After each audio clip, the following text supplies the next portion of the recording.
You know that feeling when you're in a conversation and you just get what someone means, even though they didn't really say it? It's a wild puzzle, right? So much of what we communicate actually happens between the lines. Today, we're going to pull back the curtain and look at the linguistic machinery that makes it all possible. All right, so here's our game plan. We'll kick things off with this idea of invisible meaning, then jump into something called the Cooperative Principle.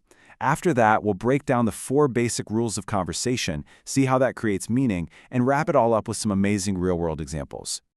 So, let's start with the big idea here. When we talk, the actual words we use, well, they're just the tip of the iceberg. There is this entire invisible world of meaning that we all navigate pretty much automatically. So, how do we do it? This right here is the central question that the whole field of pragmatics is trying to figure out. And believe it or not, the answer isn't magic. It's a system. A system built on these incredible, unspoken assumptions that we all share about how a good conversation is supposed to work. Here is the absolute classic example. Someone says, "It's cold in here." On the surface, that's just a statement of fact about the temperature, but we almost instantly hear a request, right? Could you close the window? So how do we make that leap from a simple fact to an intended action? Well, the key that really unlocks this whole puzzle came from the philosopher Paul Grice. He called it the Cooperative Principle. And I love to think of it as the secret handshake of conversation. It's this thing we all do without even realizing it. And here's the core idea. We go into every single conversation just assuming the other person is trying to be cooperative. That one basic assumption is the key that lets our brains start searching for deeper meaning, especially when the literal words someone says don't quite seem to add up. Okay, so what does it actually mean to cooperate? Grice broke it down into 4 general guidelines, which he called maxims. Now, think of these less like strict laws and more like the default settings, the operating instructions that we all assume our conversational partners are using. First up, we have the maxim of quantity. This is basically the Goldilocks rule of talking. Don't give too little information, but also don't give way too much. The goal is to provide just the right amount for that specific situation.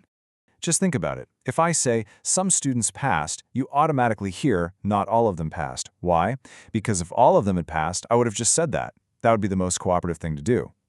And on the flip side, if someone asks you how your day was, and you launch into a story about every detail, well, you're just giving them way too much info. Next, we've got the maxim of quality. This one is pretty straightforward. Just be truthful. We operate under the assumption that people are telling us what they believe to be true. I mean, it's really the foundation of all trust and communication. And what's really crucial here is how we signal that we're trying to be truthful. When you say something like, "as far as I know," you're actually showing you're committed to the truth by also pointing out your own uncertainty. A flat-out lie, of course, is the most obvious way to just smash this rule to pieces. The third maxim is relation, or as you'll often hear it, relevance. Simply put, stay on topic. We expect whatever the other person says to connect in a logical way to what we just said. This is a fantastic contrast. Someone asks, "Want to grab dinner?" and you say, "I already ate." It's not a direct no, but because it's relevant, we all understand it as a refusal. But responding with a random fact about your cat? That's so irrelevant it breaks the conversation. And finally, we have the maxim of manner.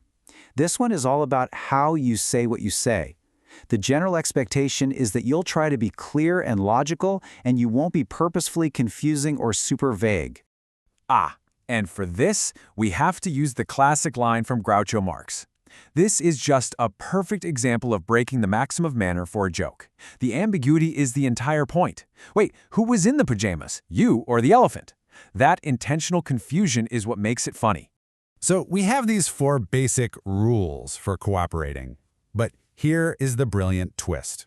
The most interesting, the most complex meaning actually gets created not when we follow the rules, but when we seem to break them. And this is where we get to the real power of implicature.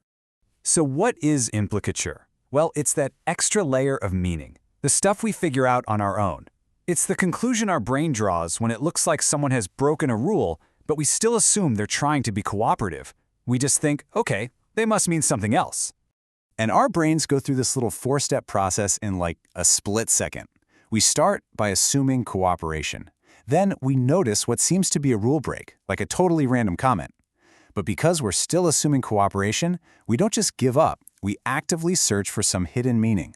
And then, boom, We infer the implicature. So if you ask, "Did you finish your homework?" and your friend says, "I watched a movie last night," you instantly decode the message, "Nope, didn't do it. The movie's the reason why." Now, if you want to get a little more granular, we can see that not all implicatures are the same. Some are pretty much universal. We call those generalized, like how some almost always implies not all. Others are super specific to the situation. They're particularized, and some are even baked right into the words themselves, like how the word but always signals some kind of contrast. It's just a helpful way to organize how we make these amazing leaps in logic. Okay, so this is not just some abstract linguistic theory. I promise you, once you know what you're looking for, you are going to see implicatures absolutely everywhere. They are a fundamental part of how we communicate. Oh yeah, politicians are absolute masters of implicature. A statement like this doesn't directly accuse anyone of corruption, so it protects the speaker. But the implication, it is crystal clear. It's a way to plant an idea in your head without ever making an accusation they can be pinned down on. And advertisers use this constantly.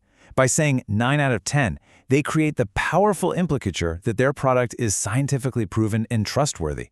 They don't have to say it, they just let you infer it, which honestly can be even more persuasive. And of course, there's sarcasm, which is basically built entirely on implicature. When you say something like, "Well, the fire department hasn't been called yet," you're obviously not giving a literal safety report. You are breaking the rules so outrageously that the listener has no choice but to figure out the real meaning. This cooking is a total disaster. So, let's wrap all this up with a final thought. Understanding all this hidden meaning, reading between the lines, it's second nature to us. It's like breathing. But for artificial intelligence, it's one of the biggest challenges in the entire field. How do you teach a machine to get the hint, to understand sarcasm? It's a fascinating question that connects this classic linguistic theory directly to the future of technology.